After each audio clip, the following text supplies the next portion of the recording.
porque en mi opinión estamos viviendo una circunstancia muy especial. Se está acabando, a ver si funciona esto. Sí. Se está acabando el siglo XX y está empezando el siglo XXI. Los siglos no empiezan ni terminan en los años con doble cero, como uno está acostumbrado a pensar, empiezan y terminan cuando les toca. Y ahora le está tocando terminar al siglo XX y está empezando el siglo XXI. Y un cambio de siglo, lo importante que tiene es que tenemos que cambiar todo lo que conocemos. Y esta es la parte que creo que es más importante. Lo que significa este cambio de siglo es que lo que aprendimos durante el siglo XX es absolutamente inútil para el siglo XXI, y el seguir pensando en términos del siglo XX es lo que nos hace sufrir. Es decir, no es que las cosas estén peor ahora que antes, es que ustedes no las entienden, ese es el problema. Y eso es lo que creo que vale la pena discutir, qué es lo que está ocurriendo, para ver pues cómo podemos entender mejor el entorno y en consecuencia tomar mejores decisiones. Voy a hablar del cambio de siglo a nivel internacional y luego hablar de lo que está pasando en México, que como saben es un poquito diferente. Y déjenme empezar por aquí para confirmar esta idea de que los siglos no empiezan en el año con doble cero. El siglo XVIII termina y empieza el siglo XIX en alguna de esas fechas, la que a ustedes les guste, depende de la forma de pensar de cada quien. Algunos dirán que con la Revolución Francesa terminó el siglo XVIII. En mi opinión termina cuando Napoleón es derrotado, y a partir de ese momento empieza el siglo XIX, que también no tiene fecha clara de terminación, aun cuando, insisto, en mi opinión, 1914, el inicio de la Primera Guerra Mundial, marca el cambio de siglo. A partir de ese momento las cosas son diferentes y empieza este siglo XX que está terminando. ¿Cuándo? No sé, otra vez ahí hay un montón de fechas. Un historiador muy famoso que se llama Eric Hobsbawm, bueno, ya no se llama, ya se murió, se llamaba Eric Hobsbawm, afirmaba que el siglo XX había sido muy breve porque había empezado en 1917 y había terminado en 1989. Él era un historiador marxista, son las fechas de existencia de la Unión Soviética, y me imagino que eso fue lo que lo llevó a pensar eso. Yo creo que el siglo XX no termina en 1989, no sé en qué momento termina, y digo que termina este año. ¿Por qué? Pues porque este año es el que estoy dando la plática y conviene que termine ahorita para que pueda yo platicar. Entonces, déjenme platicar lo que pasó en estos siglos, porque esto es muy importante. El siglo XIX empieza en 1815, termina en 1914, y es el siglo de la Gran Bretaña. La Gran Bretaña es la que controla el mundo y entonces puede instaurar un sistema financiero internacional que fue el patrón oro, y promueve la primera globalización, que es la primera vez que le va bien a América Latina, o siendo más exactos, es la única vez que le fue bien a América Latina.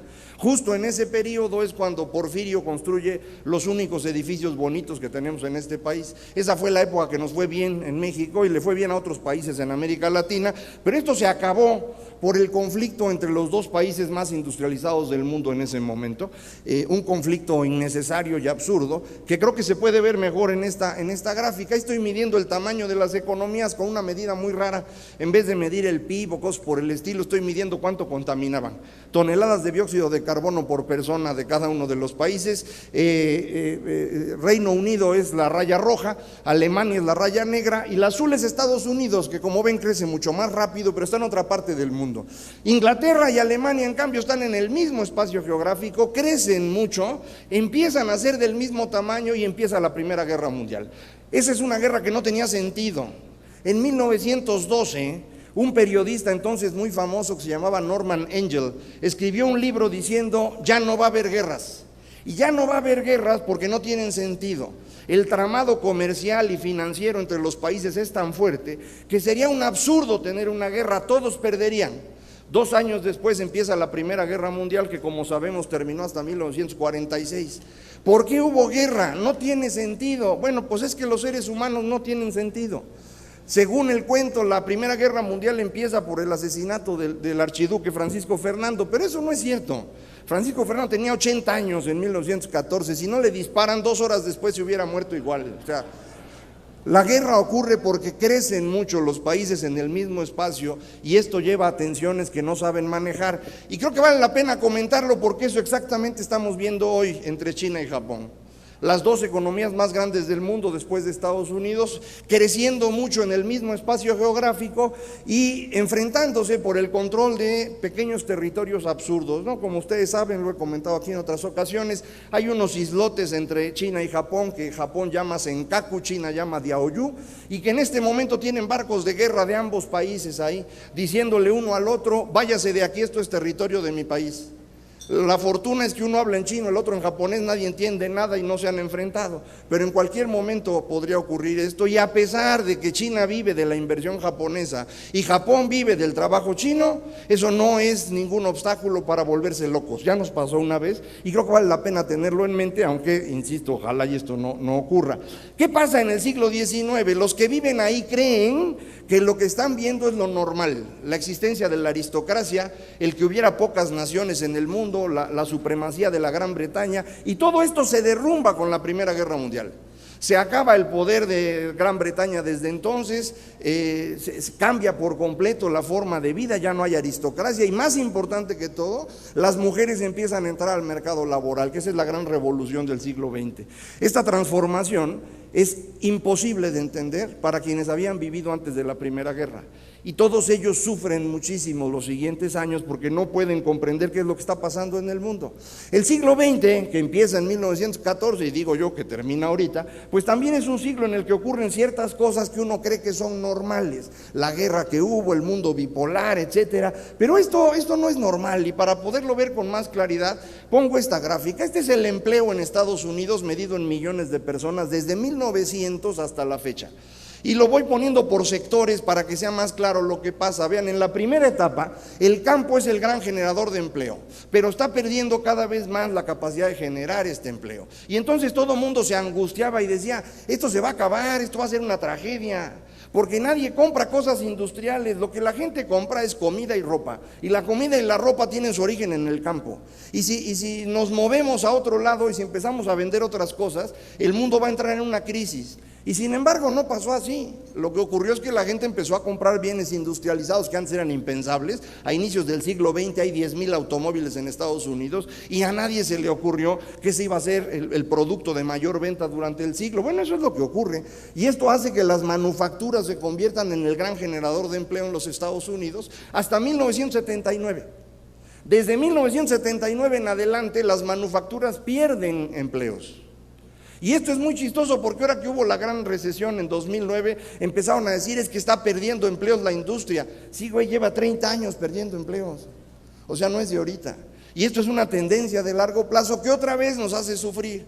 Y la gente dice, pero si se pierden empleos en la industria, ¿qué vamos a hacer? Si lo que la gente compra son bienes industrializados, ¿qué otra cosa compra? Bueno, pues compra muchas otras cosas, en particular un montón de servicios.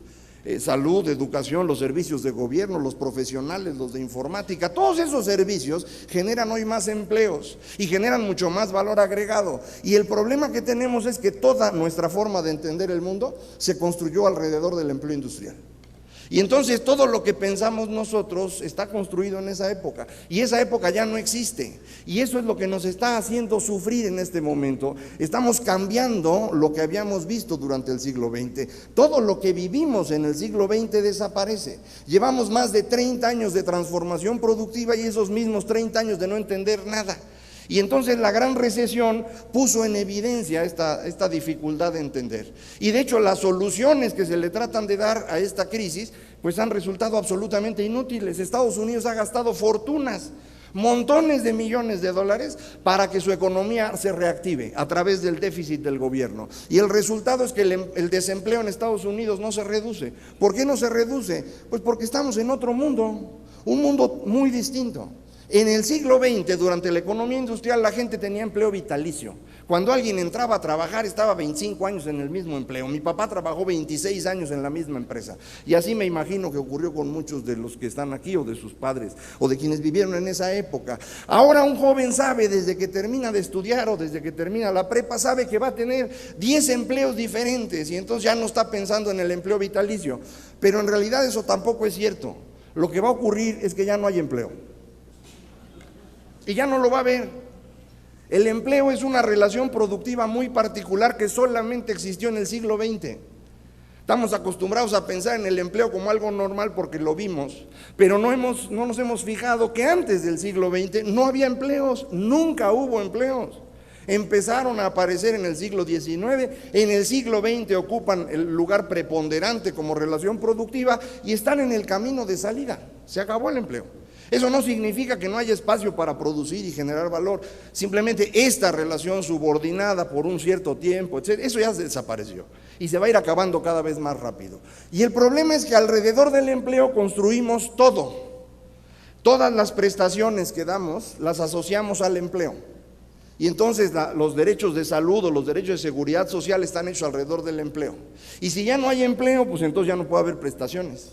Y esa es la razón por la cual México tiene ahora el Seguro Popular, que no pasa por el empleo. Todos los mexicanos tienen derecho al Seguro Popular. No cubre todo, pero todas las personas pueden tener acceso, no necesitan el empleo. Lo mismo con la pensión universal que se está proponiendo ahora a través de la reforma fiscal. Todos tendrán pensión, que va a ser una miseria, pues sí, pues para lo que alcanza a mano, ¿no? Pero no hay otra manera, no hay empleos. Pero ojo, si ya no hay empleos, si ya no hay trabajadores, entonces ya no necesitamos a la izquierda. Los partidos de izquierda existen porque defendían a los trabajadores. Hoy ya no hay trabajadores, no existe la izquierda. Y si no existe la izquierda, no existe la derecha, obviamente. Y esto significa que no importa quién gane una elección, van a gobernar igualito. Les pueden platicar mucho cuando sean las campañas, pero a la hora de gobernar van a tener que hacer exactamente lo mismo, porque ya no existe la diferencia entre los dos. Por eso en Europa, a partir de la gran recesión, ha habido cambios de gobierno en casi todos los países, menos Alemania, y en todos los países los que eran de izquierda ahora son de derecha, y los que eran de derecha ahora son de izquierda, y todos se siguen gobernando exactamente igual, porque no hay otra forma. ¿Cuál es el problema político del siglo XXI? Jóvenes contra viejos. ¿Por qué? Porque los viejos tuvieron empleo con prestaciones y entre esas prestaciones tenían pensión y entonces ahora están pensionados y no hay dinero ahorrado para pagarles, les tenemos que pagar con impuestos. ¿Quién va a pagar los impuestos? Los jóvenes que no tienen empleo ni prestaciones y tienen que pagar las prestaciones de los viejos. Y nosotros los jóvenes no estamos de acuerdo, no vamos a pagar, no tiene sentido. Digo, se ríen ahorita porque dicen el viejito está diciendo, no estoy viejito, me veo golpeado, pero no es así. El ministro de Finanzas de Japón en marzo pasado les dijo a sus viejos en Japón, si se sienten mal, si están enfermos, muéranse, no tenemos dinero para mantenerlos vivos. Si ustedes intentan mantenerse vivos, eso lo van a tener que pagar los jóvenes, no lo quieren hacer. En Japón el conflicto jóvenes contra viejos ya es el conflicto político. En Estados Unidos ese es el conflicto detrás de la discusión del presupuesto y el alza en el techo de la deuda. Todo el mundo dice es que es el Tea Party y están locos. No, espérate, güey. Si el Tea Party está ahí, es porque la gente está votando por ellos. Y la gente que vota por ellos son un montón de personas que creen que no hay ninguna razón para estar financiando derechos de otros que no tienen trabajo y que no van a generar su propio ingreso. Y esa es una discusión que vale la pena tener y que vamos a tener que tener aunque ustedes no quieran. Y eso es una transformación producto del cambio tecnológico que no vemos. Y hay más. Ahora lo que tenemos es una diferencia muy grande en términos del tiempo. A inicios del siglo XX las personas vivían para trabajar. 80% del tiempo que estaba despierta una persona a inicios del siglo XX lo ocupaba para generar ingreso, para comer, para tener ropa y para tener energía en su casa. Hoy lo que tenemos es tiempo libre en abundancia. Hoy nos sobra el tiempo libre. Hay tanto tiempo libre que hasta pueden estar aquí viendo una plática en vez de trabajar. Sobra tiempo libre. ¿Qué significa esto? Que el negocio del siglo XXI es el tiempo libre. Si ustedes quieren hacer negocio, ¿a quién le tienen que vender? Al tiempo libre. ¿Qué hacen los seres humanos en su tiempo libre? Nada más dos cosas: entretenerse y comunicarse. Si producen cosas para entretenerse y comunicarse, el mercado es abundantísimo. Y esa es la razón por la cual Facebook y Twitter son multimillonarios en este momento. Y esa es la razón por la cual se genera tanta riqueza en los juegos electrónicos y en multitud de cosas. Y es el negocio de ustedes. Y ese es el gran espacio. Ahorita voy a dar una grafiquita para que vean de qué tamaño es esta transformación. No es solamente ese cambio. Antes las personas tenían un solo empleo, muchas veces cerca del lugar donde habían nacido, de forma que amigos, colegas y familia eran la misma cosa. Hoy nuestras relaciones con todo el mundo. Hoy puede uno estar comunicado permanentemente, virtualmente, con cualquier parte del mundo, pero incluso físicamente hoy es mucho más fácil moverse de lo que era durante todo el siglo XX. Entonces es otro mundo.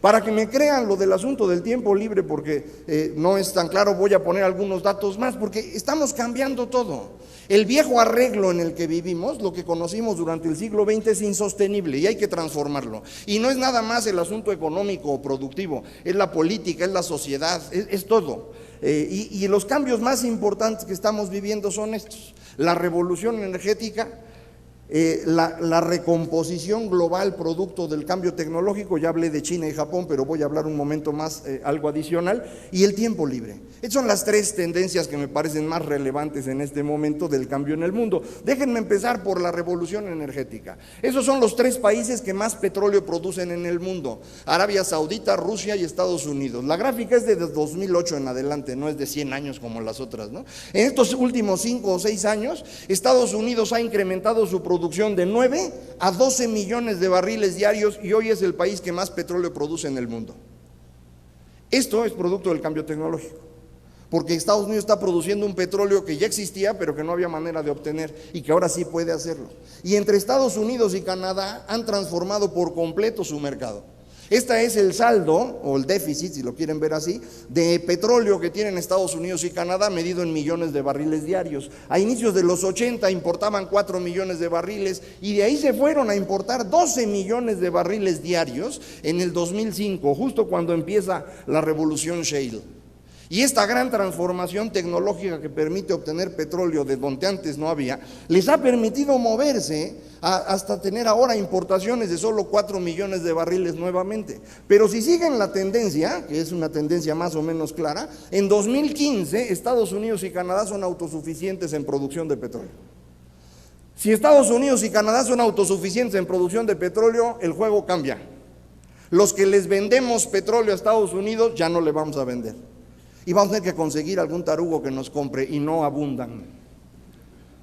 México le vendía a Estados Unidos 900,000 barriles diarios el año pasado. Este año nos están comprando 700,000. Y hemos tenido que buscar quién nos compre los 200,000 adicionales. Poco a poco esto va a ir creciendo, va a haber abundancia de petróleo en el mercado y esto va a bajar el precio, entonces nos va a complicar la vida. Pero la circunstancia es peor. Piensen en Venezuela. Venezuela vive de venderle petróleo a Estados Unidos 1 millón de barriles diarios, que le va a dejar de vender en 2 años. Venezuela está condenada al fracaso. Piensen en Medio Oriente. Estados Unidos defiende Medio Oriente y lo cuida porque quiere garantizar sus reservas de petróleo y la oferta de petróleo. Ya no lo va a necesitar. En consecuencia, Medio Oriente ya no le importa a Estados Unidos, si acaso salvo por la situación de Israel, fuera de eso nada. Y entonces mucha gente dice: ¿por qué Estados Unidos no se mete en la guerra civil de Siria? Pues porque no tiene para qué, ya no es su asunto, que lo resuelvan los europeos si les preocupan. Entonces esto cambia por completo cómo funciona el mundo. Y esta transformación es producto del cambio tecnológico, en particular de tecnologías de información. Tiempo libre, esta es una estimación de una agencia de mercadotecnia de cómo era el tiempo libre durante el siglo XX, medido en horas por semana. A inicios del siglo XX una persona tenía 10 horas libres a la semana y las ocupaba fundamentalmente leyendo, ¿no? Revistas, periódicos, algún libro. Luego empezó a escuchar radio y era el cine que empezaba en aquella época. Conforme avanza el siglo XX, el espacio del tiempo libre lo ocupa la televisión, pero esto ya se acabó, ¿no? Todos ustedes lo saben. Estamos en el apagón analógico, lo cual significa que la televisión desaparece y nos movemos a una cosa totalmente distinta, un montón de otras opciones. Pero no solo es un montón de otras opciones, es un montón de tiempo disponible. Y ese tiempo disponible hay que ocuparlo. Pero otra vez nosotros configuramos nuestra visión del mundo ahí. Y entonces seguimos pensando en la televisión como si existiera. Y la televisión ya no existe, está en los últimos 2 años de vida. Y entonces cuando nuestros señores legisladores discuten sobre la tercera cadena de televisión, yo digo: puta, no tienen ni idea de qué están hablando, man. En 2 años ya no hay televisión digital. Entonces en lugar de 8 canales de televisión abierta va a haber 50. Con 50 canales de televisión abierta, ¿a quién le preocupa la tercera cadena? Va a haber tercera, cuarta, quinta, décima, duodécima, la que ustedes quieran, caben montones. Lo que yo ahora me pregunto es: ¿y cómo van a llenar el tiempo? Es decir, el gran mercado de los próximos años no es la televisión, son los contenidos. Y escuchaba yo que decía el director de ProMéxico que están pensando en eso y que van a trabajar en eso. Pues métanle, porque se les va a acabar el tiempo. Ese es el gran movimiento en el que estamos. Y otra vez, no nos damos cuenta de cuánto ha cambiado el tiempo. Y este es el tiempo de trabajo. Puse a todos los países de la OCDE y los socios y demás, no para que puedan verlo uno por uno, sino para que vean la tendencia. Vean cómo el tiempo de trabajo, aquí está medido en horas por año, se va bajando poco a poco. Y en este momento, por ejemplo, en Holanda, que es el país donde menos se trabaja en este momento en horas, están trabajando más o menos 4 días a la semana por 46 semanas al año. Es decir, con mes y medio de vacaciones trabajando de lunes a jueves, casi como ustedes, pero todos, ¿no? La raya roja que ven ahí marcadita hasta arriba es México, y la puse porque en este momento México es el país que más trabaja, dato que voy a utilizar un poquito más adelante. ¿Por qué cambia tanto el asunto del tiempo libre? Este es el ingreso de ciertas personas que viven del tiempo libre y lo estoy midiendo en el equivalente del ingreso de los norteamericanos. Si quieren pensarlo de una manera más fácil, lo que mide el eje es cuántos norteamericanos promedio vale cada una de las personas que están ahí. La raya de abajo, la raya verde, es el salario promedio de un beisbolista. En los años 70 un beisbolista ganaba exactamente lo mismo que un norteamericano promedio. Hoy un beisbolista gana más o menos 75 veces lo que gana un norteamericano promedio. Y la razón es que ahora hay más gente que está viendo eso. ¿Por qué hay más gente viendo el béisbol? Pues porque no hay nada que hacer, ¿no? De hecho, hoy empieza la Serie Mundial para que no se haya acordado, ¿no? La raya azul que ven ahí es el ingreso promedio de los directivos de empresas en Estados Unidos, los CEOs famosos, y este es el ingreso igual medido en norteamericanos promedio. Y vean ustedes cómo va creciendo, pero crece exactamente igual que lo que crecen los jugadores de hockey mejor pagados, que es la raya roja. Esto es una transformación brutal. Es decir, ahora, ¿qué es lo que está ganando dinero? Los deportistas, porque permiten que se ocupe el tiempo libre, o los CEOs, porque lo que estamos pagando más en este momento es el talento. Y esto claramente es el lema de lo que estamos viendo hoy, ¿no? Innovación y capital humano. Digo, por si hubiera duda, ese es el problema. Y eso es lo que se paga. Acaba de salir un libro de Tyler Cowen hace un mes que se llama Average is Over, que vale mucho la pena, y lo que explica es precisamente lo mismo que le estoy comentando a ustedes. El empleo está desapareciendo y en Estados Unidos el empleo que se genera es de dos tipos muy polarizados: o empleos de muy bajo ingreso o empleos de muy alto ingreso, y en medio no hay nada. Si se acuerdan de Un Mundo Feliz de Aldous Huxley, entonces lo que estamos haciendo es cumplir su predicción. Habrá seres alfa y beta ganando una la nota y habrá seres gamma trabajando por cualquier cantidad de dinero. Esa es la transformación en la que estamos, una transformación muy complicada, y está ocurriendo precisamente por la forma como nos cambió la tecnología a nuestra vida normal. Pero no todo se ha reducido de precio conforme la tecnología avanza, y es el caso de estas actividades que tienen una cosa que se llama enfermedad de los costos. Educación, salud y seguridad no pueden reducir su consumo de mano de obra. Entonces, como no reducen su consumo de mano de obra, se van haciendo relativamente más caros frente a todo lo demás.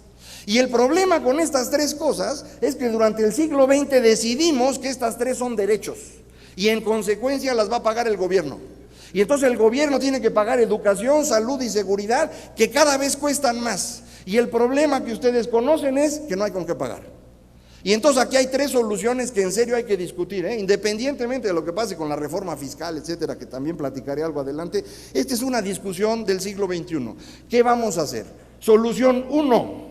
Vamos a reducir los derechos. No podemos dar derechos absolutos en estas cosas. Por ejemplo, vamos a dar educación gratuita, pero nada más la básica. ¿Por qué? Pues porque no alcanza para todo.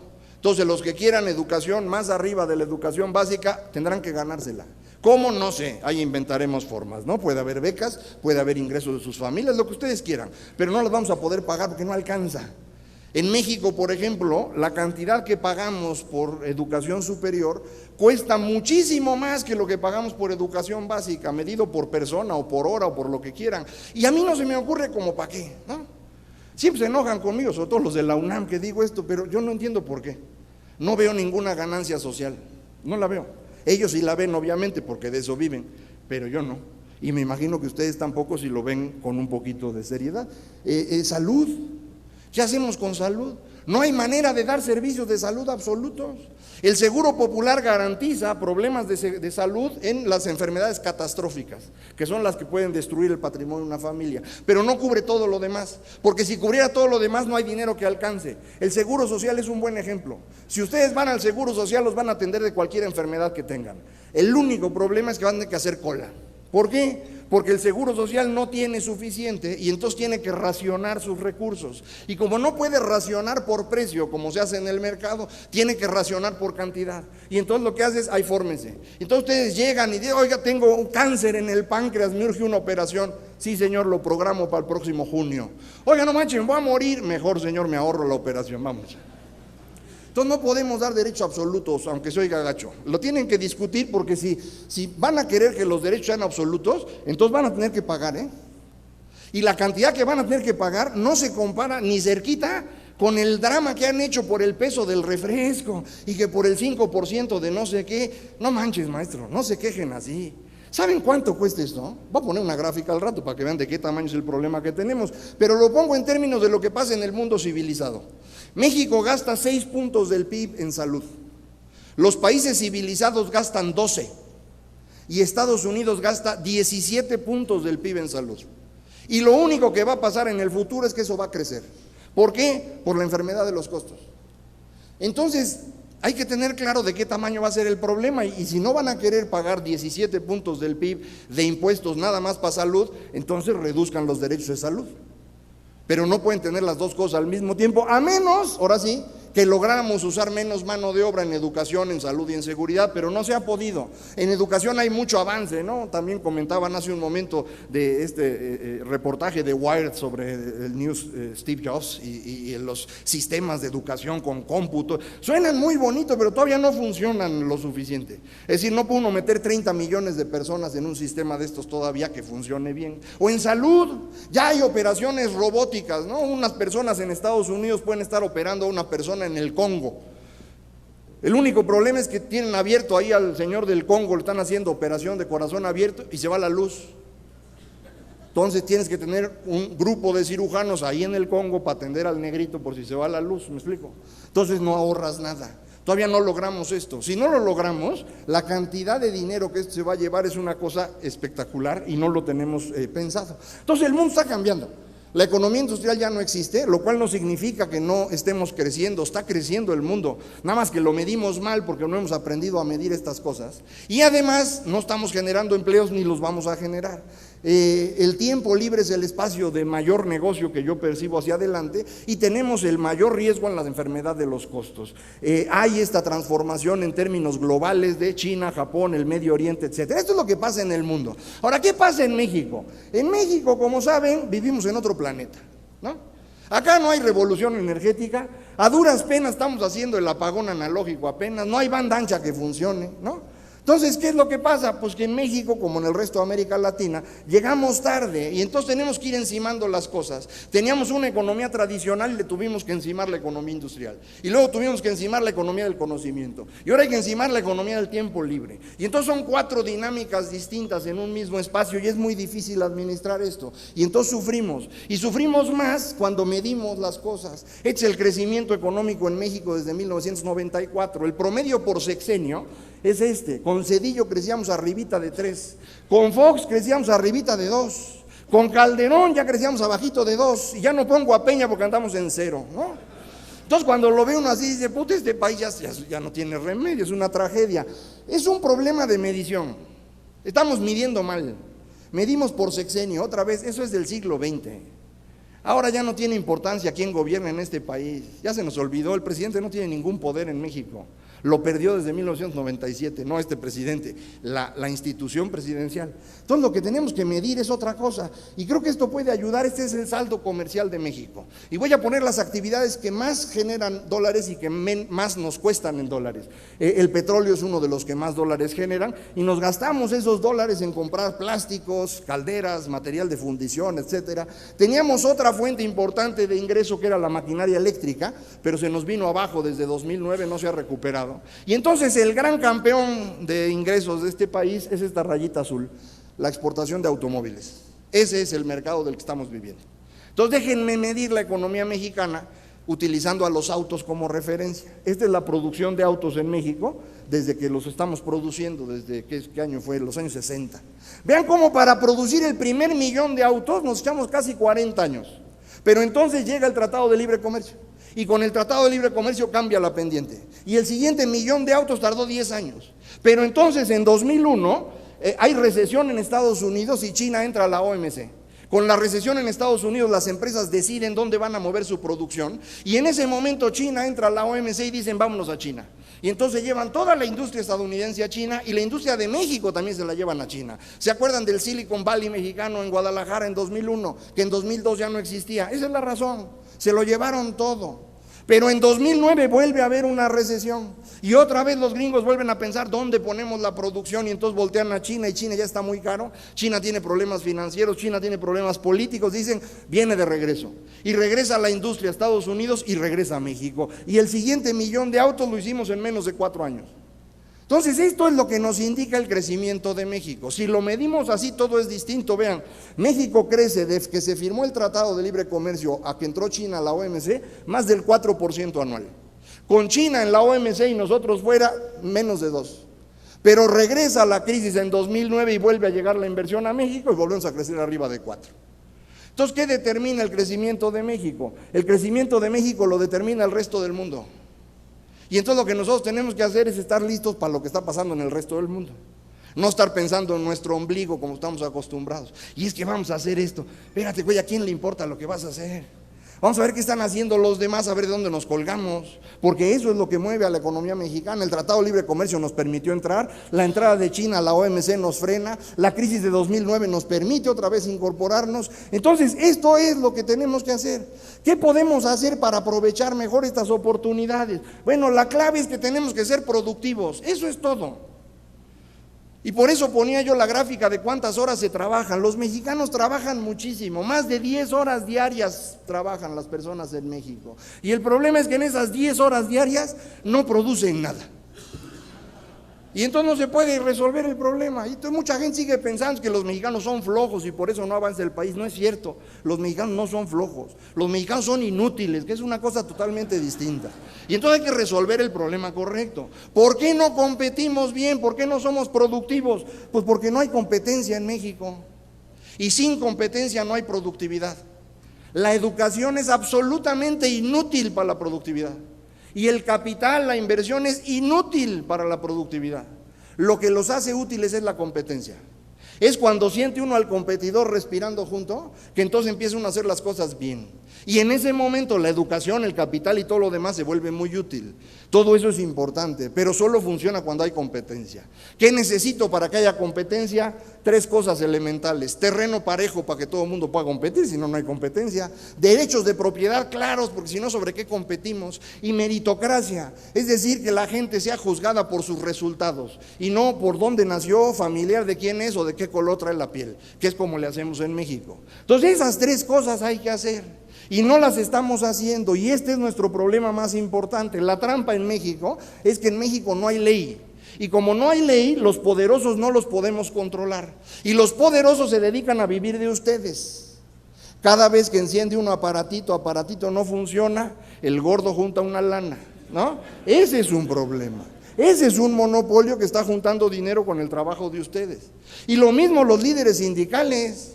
El señor secretario de Hacienda, de Gobernación, acaba de firmar con el Sindicato Mexicano de Electricistas 1,500 pensiones de 15,000 pesos para señores del ESME que no se habían jubilado. Yo no sé si han hecho la cuenta, pero esa firma vale 10,000 millones de pesos, porque las personas del ESME que no se habían jubilado deben tener menos de 45 años, porque en el ESME se jubilaban a los 45. Entonces van a vivir 40 años más. Multipliquen esos 40 años por 12 meses, por 1,500 personas, por 15,000 pesos, son 10,000 millones de pesos que regaló el señor secretario de Gobernación, y esos 10,000 millones de pesos los pagan ustedes para los líderes sindicales. Y le dio además 115 millones de pesos a la Coordinadora de Trabajadores de la Educación, grupo de interés. Y todo eso lo pagan ustedes, bueno, yo también, lo pagamos. Esta es la tragedia de México.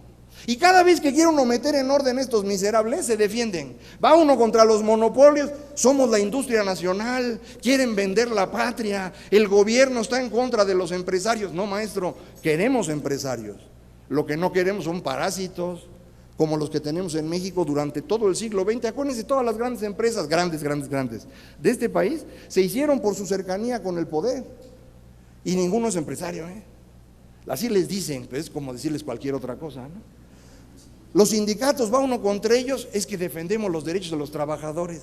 Maestro, pues si dice Macario que no hay trabajadores, ¿qué estás defendiendo? Y los grupos de interés dicen que están por la justicia social. Todo esto son cuentos, son los cuentos que les contaron a ustedes durante el siglo XX para mantenerlos tranquilos y que siguieran manteniendo en el poder al grupo que había ganado las guerras civiles. Para eso iban ustedes a la escuela, no para aprender a leer y escribir, por eso les cuesta tanto trabajo, ¿sí? Ese es para lo que sirve. Y esto es lo que le está permitiendo a este grupo seguirnos extrayendo recursos. Este círculo vicioso es el que hay que romper. Y como sé que no me van a creer que en México no hay ley, traje la gráfica. Este es el índice de Estado de Derecho que hace el World Justice Project. Puse a todos los países, aunque no se vean bien las letritas, para que vean dónde está México. Allá arriba está la civilización, ¿no? Suecia, Noruega, Dinamarca, los países civilizados. Las de rayitas verdes son América Latina. Y México es la raya roja. México tiene un Estado de Derecho inferior al de Guatemala y superior al de Nigeria. Ahí estamos. Con eso no se puede hacer nada, O sea, todas las reformas que estamos haciendo en México, la gran discusión, todas estas son muy útiles. Pero lo importante, lo que verdaderamente va a cambiar a México es tener un Estado fuerte, limitado por la ley, responsable frente a ustedes. Esa es una democracia moderna y eso es lo que tenemos que construir. ¿Con quién lo construimos? Pues con los que hay, ¿no? Entonces dejen ir al mapa de las bolitas para ver cómo está la situación política en México. Aquí, como saben todos los que lo han visto ya, voy a poner a los principales actores de México de acuerdo a su orientación económica en el eje horizontal y política en el eje vertical.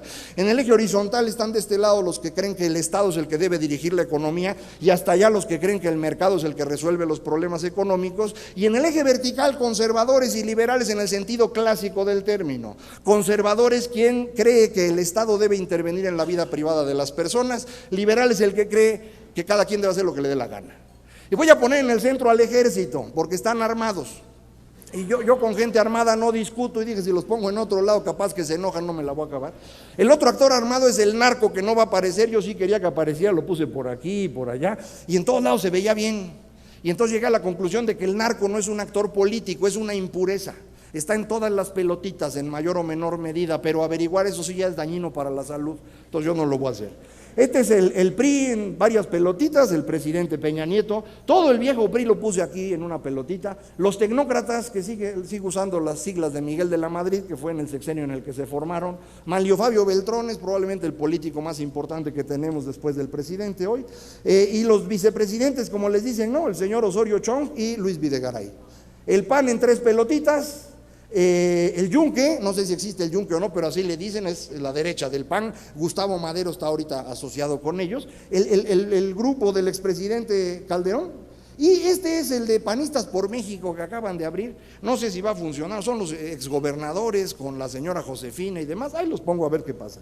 De este lado, de color colorado, la izquierda radical y las organizaciones campesinas están de colorado porque con ellos no se puede hablar, es a balazos, pero son poquitos, entonces no tienen mucha importancia. La Unión Nacional de Trabajadores, que es el grupo sindical más importante del país. Nueva Alianza, el partido de la maestra, por si recuerdan, existía una señora que le decían la maestra, tenía un partido político, ese es. Andrés Manuel de anaranjado porque está entre los rojos y los amarillos que en el grupo de Marcelo Ebrard, y los chuchos o Nueva Izquierda, que es el grupo principal dentro del PRD. Los empresarios en tres pelotitas, Slim es una pelotita él solo, luego todos los demás empresarios, allá arriba los financieros, y para terminar la Santa Madre Iglesia Católica, Apostólica y Romana en tres pelotitas, la de izquierda, la conferencia episcopal que está junto al poder como hace 2000 años y la iglesia de derecha. Este es el mapa político que tenemos en México y así se lo encontró el señor presidente y ocurrió una cosa espectacular. Se les ocurrió una idea genial que se llama Pacto por México. Este es el Pacto por México. El Pacto por México es una coalición que está gobernando este país. Tenemos un gobierno de coalición en los hechos y ese gobierno de coalición ha logrado sacar una cantidad de reformas espectacular. Mucha gente dice que el Pacto por México está mal. ¿Por qué lo dicen? Pues porque quedaron fuera, ¿no? ¿Quiénes son los que se quejan? Se queja el señor Calderón y sus secuaces. ¿Por qué? Pues porque no están en el pacto. Y entonces el señor Cordero en el Senado se la pasaba diciendo que no iba el pacto y que demás. Y todos lo tuvieron que correr, ¿no? ¿Por qué? Pues porque está estorbando. Que lo que está diciendo está bien o está mal es irrelevante. Está fuera. Y como está afuera está enojado y por eso están quejando tanto. Y lo mismo pasa de este lado. Ustedes oyen a Andrés Manuel decir que no. Ahora, eso ya no es noticia porque siempre lo ha hecho, pero lo hace ahora porque está afuera. Pero también Marcelo, ¿no? Marcelo anda por ahí diciendo que no debe haber reforma fiscal y que no debe haber reforma energética. Pues no, claro, si a él no lo invitaron, ¿no? Estos monos de aquí representan más del 80% de la votación en México. Entonces, en la democracia 80% es un montón. Y con eso toma uno decisiones, que para eso está uno, ¿no? Entonces, lo que están haciendo. Y las reformas que están sacando en este grupo, pues tiene varias virtudes. Y la principal es que nos están moviendo en la dirección correcta. Las reformas van en el sentido de empujar a México hacia donde está la democracia. Pero eso no significa que haya garantía de que vamos para allá, porque siguen existiendo las viejas tradiciones y para eso está la cruzada contra el hambre, el programa de prevención de la violencia y muchas otras cosas más que nos regresan a lo anterior. Programas clientelares que nos están moviendo en una dirección opuesta. No sé en qué dirección vamos, yo espero que nos movamos hacia allá, pero esto podría moverse en cualquier dirección si no nos damos cuenta. ¿Qué reformas hemos tenido? La educativa, que se centra en evaluación, no va a resolver el problema educativo, va a resolver el problema sindical asociado con la educación. Necesitamos hacer más en educación para que esto se resuelva, pero ya es un avance. Telecomunicaciones, que ustedes saben mucho más que yo del tema, pero para mí la clave de telecomunicaciones es su impacto en competencia y necesitamos que ese impacto sea lo mayor posible. La reforma financiera para mí es la más importante de todas y afortunadamente nadie la entiende, ni los diputados ni los senadores, y por eso no la han discutido, y eso es muy bueno porque entonces la reforma ahí fue solita y no hubo que estar discutiendo cosas que nadie entendía. Esta reforma es importantísima porque obliga al cumplimiento de contratos, es decir, a que haya Estado de Derecho en México, por eso es tan importante. La reforma energética en el sentido de apertura y la reforma fiscal que tiene que ver con recaudación y distribución, y todo el mundo está enojado por la reforma fiscal. Entonces traje dos grafiquitas nada más para que vean por qué tenemos un problema muy serio. Esto es lo que gasta México en 4 cosas nomás, educación, salud, seguridad y pensiones. Eso es lo que estamos gastando hoy medido como porcentaje del PIB. 14 puntos del PIB entre educación, salud, seguridad y pensiones. Pensiones de 2 salarios mínimos promedio, seguridad que no sirve para nada, educación, todo lo que ustedes quieran, pero no estamos gastando eso. ¿Cuánto pagan ustedes de impuestos? Todos los mexicanos, pagando todos sus impuestos, pagan esto. Es decir, con todos los impuestos que pagamos los mexicanos, no alcanzamos a pagar 4 actividades del gobierno. Claramente 3 de ellas son de las más grandes, pero son 4 actividades. Falta aquí promoción, el señor secretario de Comunicaciones decía, necesitamos invertir mucho más en infraestructura. Sorry, no hay con qué, mano, tenemos que pagar educación, salud, seguridad y pensiones. ¿Quieren lana para infraestructura? Necesitamos pagar más impuestos. ¿No quieren pagar impuestos? Pues entonces ya no estén quejando, no se puede. Vean de qué tamaño es el no alcanza, dice ahí no alcanza, que no alcanza. Esta es la medición del déficit de México. Uso 3 mediciones distintas para que quede todo más confuso. La raya roja es el balance tradicional, la raya azul es el déficit que acaba realmente en los hechos en deuda, y el verde es el déficit que tendríamos si el gobierno no estuviera saqueando lo que puede, por ejemplo al Banco de México, vendiendo cosas y demás, ¿no? Vean dónde estamos. Y vean lo que ha pasado desde 2009. Este es el déficit desde 2009. Entonces cuando dicen, es que el gobierno se va a endeudar en 2014, no, maestro, se viene endeudando desde 2009. Ya llevamos 5 años con un déficit como este verde de aquí, de más de 4 puntos del PIB. Entonces no es un problema de que el gobierno que está ahorita se va a gastar mucho dinero. No, llevamos 5 años gastando más de lo que ingresamos. Y esto eventualmente va a ser un problema, por eso sí es importante hacer lo de la reforma. Yo sé que no me van a creer, pero bueno, lo tengo que decir, ¿no? Son mis números.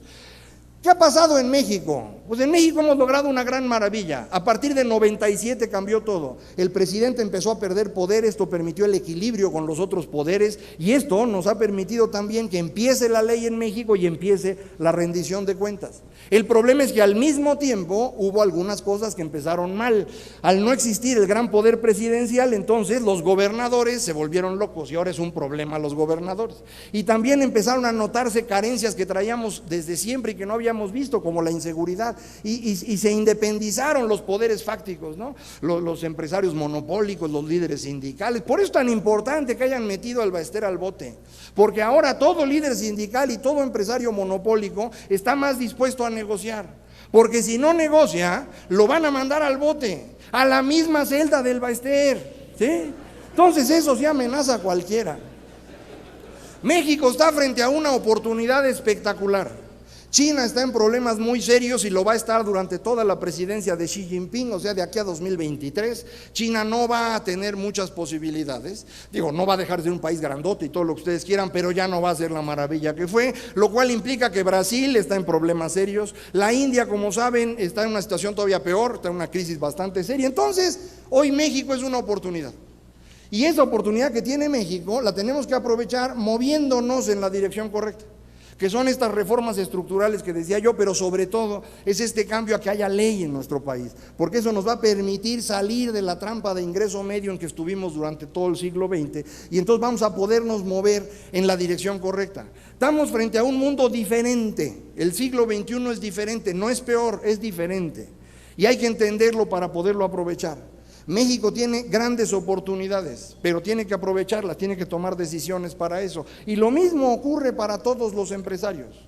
Hay grandes oportunidades. Quien entienda el mercado, quien entienda este siglo XXI, tiene grandes oportunidades. Y como decía un presidente municipal en Puebla, y el que no, pues no. Muchas gracias a todos.